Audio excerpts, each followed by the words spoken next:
Now you can have your fat-free cake and eat it too.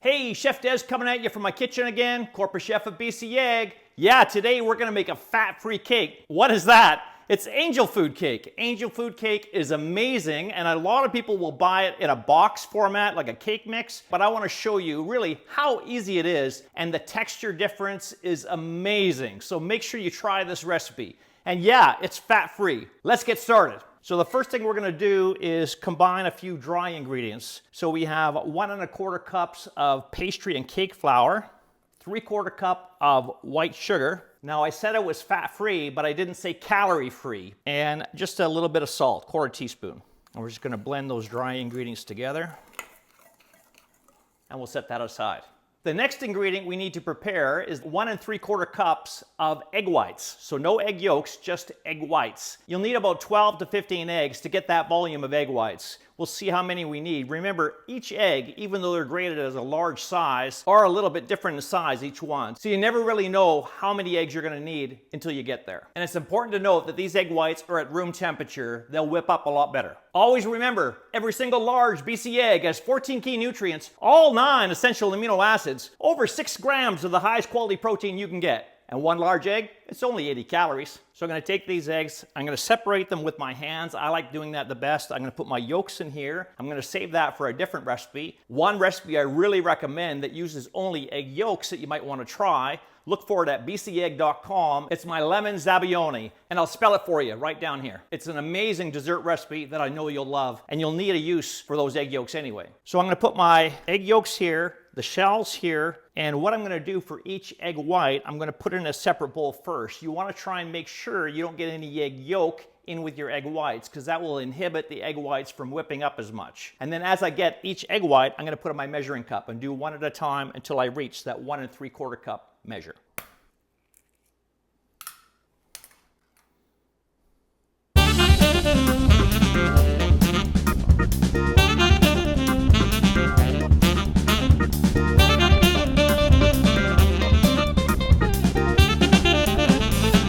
Now we're going to take that 1 3/4 cups of egg whites and put it in a mixing bowl.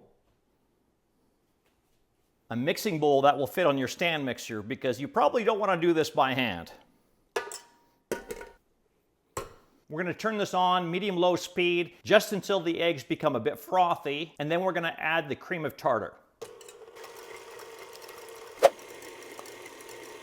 Now that they're frothy, 1 1/2 teaspoons of cream of tartar. Then we're going to increase the speed to high until we reach soft peaks.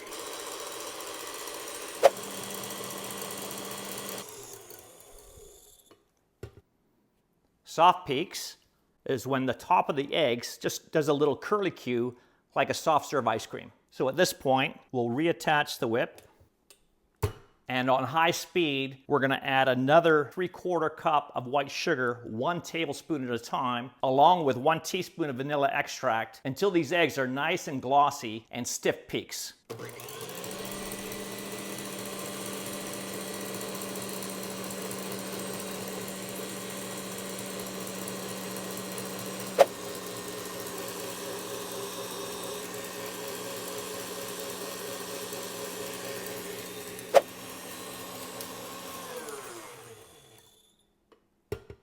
All right, look at that. Beautiful, look how stiff that is. Incredible. Now what we're gonna do is take these beaten egg whites and we're gonna place it in a larger bowl just so we have more room for folding.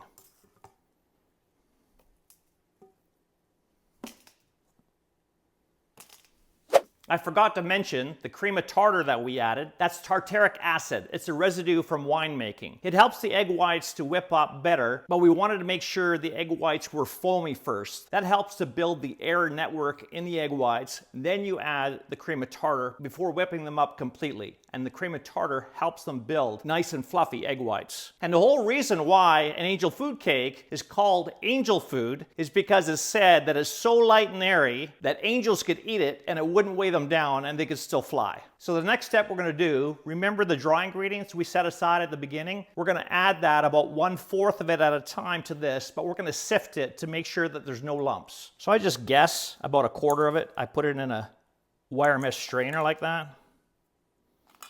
And then I sift it over top. Looks like a snow-covered mountain. I just push the remaining ingredients through. And after each addition of the dry ingredients, we're gonna fold it in. And I'll show you how to do that. So we're gonna take the egg whites and gently fold this in. This way we are ensuring that we don't deflate the egg whites. And how we're gonna do this is scrape the bowl while turning the bowl, coming around and pushing the ingredients in. That will add some extra air as we push in. So scrape, turn the bowl and push, scrape, turn, push, scrape, turn, push, until that addition of the dry ingredients has been incorporated, and then we'll add some more dry ingredients. Scrape, turn, push, scrape, turn, push. This is a perfect technique for folding. Let's add a bit more dry ingredients. And fold again. By turning the bowl like that, you're able to scrape the whole diameter of the bowl and keeping the edges clean and keeping the ingredients in the center. By doing the dry ingredients just 1/4 at a time, you're going to ensure that they get evenly distributed throughout this whipped egg white mixture.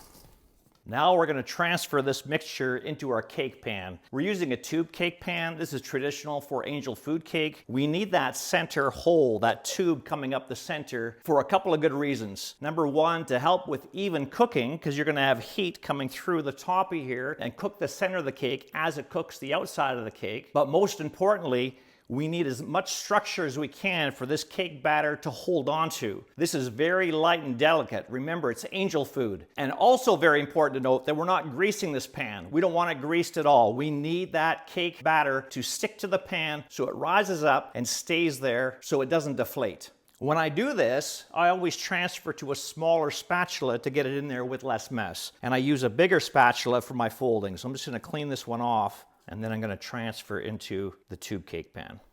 You want to try and do it as even as possible as well. We'll smooth it out at the end, but just to make sure it's even. So now we'll take the time to smooth this out and make a nice even layer. That's good. One last thing, just take a butter knife and just do a zigzag motion, and that will break up any large air bubbles that we don't want. And do that all the way through the batter.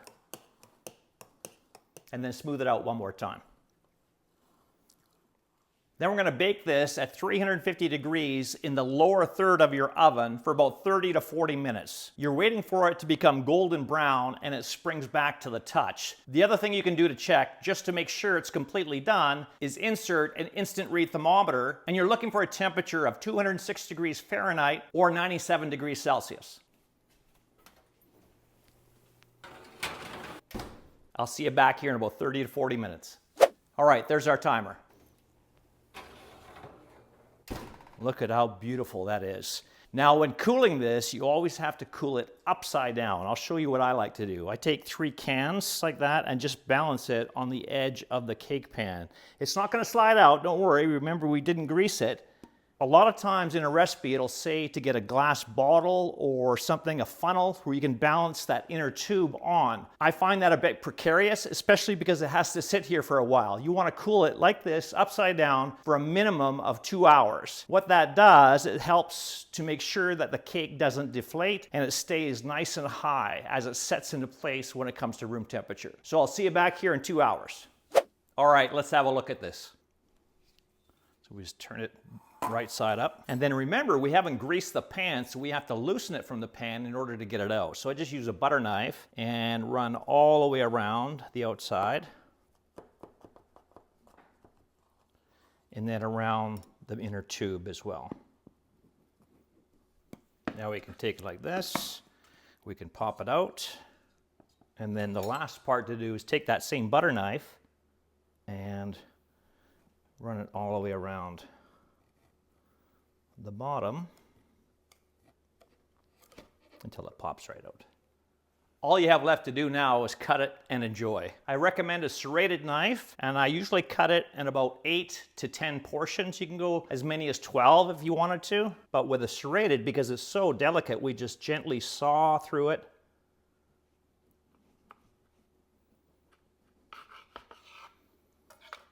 And look at that amazing, beautiful, soft texture. It is incredible. It is so light and airy, and it looks delicious. Make sure you're checking out the website at bcegg.com for this recipe and a whole bunch of others, along with egg tips and egg tricks. And this is Chef Des signing out. Where are you getting your protein from?